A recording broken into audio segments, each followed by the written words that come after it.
Oh yeah, we're good. Good. Ready to do this? Sure, yeah. I have a golf ball in my pocket. Shipping. Yeah. All right.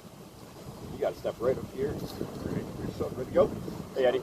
How's it going, John? All right, man. We got one more lesson. We're going to do chipping this portion. We've talked a little bit about some of the full swing aspects, and chipping's a lot like that because this is where we're going to learn to make contact with the ball, and hopefully we can transition it pretty well to the driving range and make that full swing. Sound like a plan? That sounds like a plan. Hit a couple balls for me. Step on over here. I'm going to ask you a couple questions. Okay. So, what do you think is more important with chipping? Do you think it's the loft and carrying the ball, or do you like to have the ball get on the ground and roll quicker? My personal preference is I like to get it on the putting green as quick as possible and have it roll to the hole after that. Okay, go for it. Okay. Let's go towards that middle pin there. Middle one? Okay, sounds good here.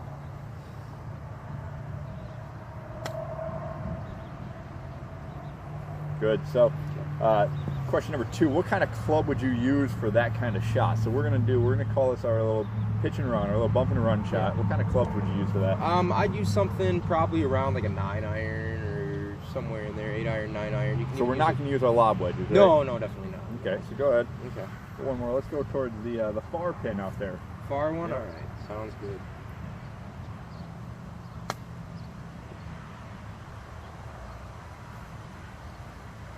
Perfect. And then last but not least, if we're going to get the ball up in the air, what type of club would we use for that?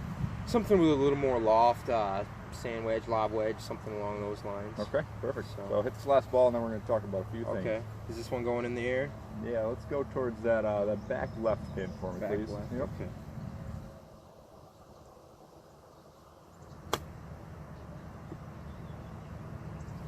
Good one there.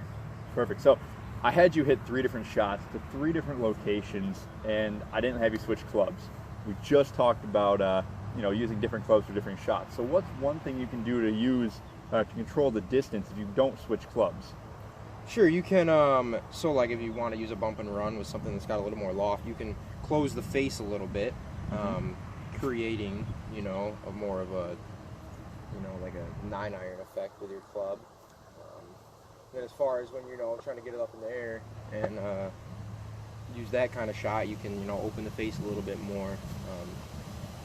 What about distance? So for distance, we don't want to, you can't hit the same shot for one flag as the other flag, and for the close ones, you got to switch something up. What do you change?